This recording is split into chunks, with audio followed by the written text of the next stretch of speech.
So before we begin, I just want to clarify, because I've seen a lot of comments in my previous videos, that S tier means a country that basically would be screwed without US support and is getting along well with the US. I know a lot of people love to talk about the US and UK's special relationship, but I just don't really see it as that special these days, honestly. If you disagree with this, leave me a comment below, and if I get enough comments, I'll make a video explaining this. Alright, Poland. Really depends on how aggressive Russia is. If there's one Eastern European country that is going to stand up to Russia, it would be Poland. They have been censoring media recently though, specifically targeting the Discovery Channel, of all things, to sell off its shares in the country's largest independent media group.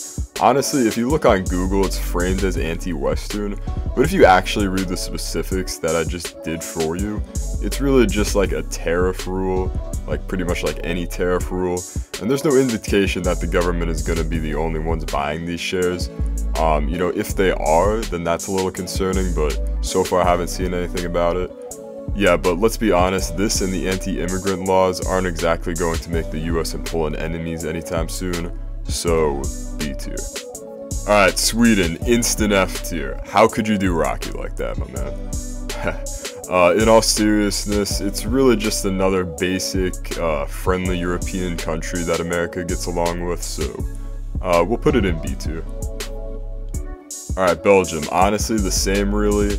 Brussels is the non-official capital of the EU, and the US goes there a lot, but not to talk to you, Belgium, sorry. It's just a convenient way of talking to France and Germany at the same time. So B tier. Okay, an Asian country. So this country has never really had a stable relationship with the US, not just because of its government.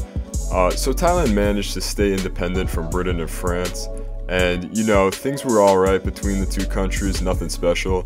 But then Japan started taking over Southeastern Asia, and Thailand initially tried to be neutral, but when Japan fought them, they were like, well, if we can't beat them, might as well join them.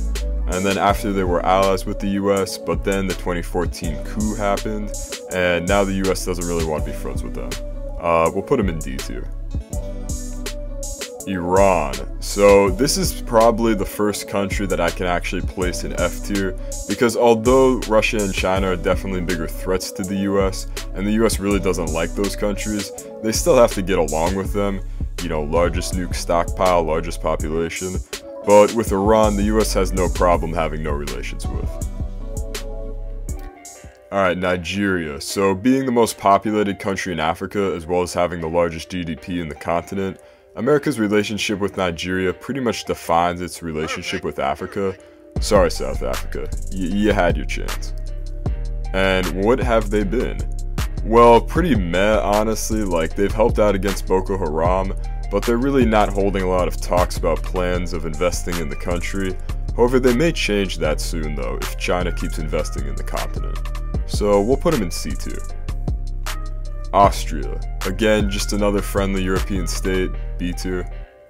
Alright, now for Ireland, geopolitically, it's pretty much just another friendly European state, but culturally, like Germany and England, the chances of you not finding a white guy in America with at least some Irish in him, are claiming to have, is very low. So yeah, the cultural bond is pretty strong. Solid A tier. Israel, oh my.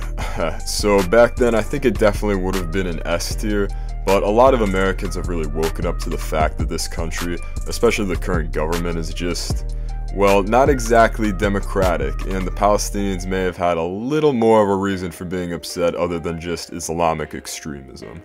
Also, I know I said the S tier was for nations that couldn't really be able to survive without the US, but guess what, guys? I think Israel can survive without the US subsidies.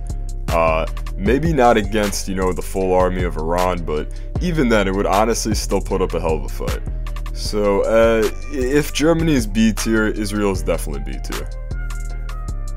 Alright, Norway, and finally, once again, another friendly European country, except this one, you know, kind of makes the US a little bit jealous, not gonna lie. But yeah, still B tier. Alright, and thank you guys for watching part 3 of my US ally tier list. Hope you guys like that. Leave me some comments, especially regards the UK thing if you want to see me make a video about that. And have a good day, guys. Oh, man. You're just ruining it. You little slag.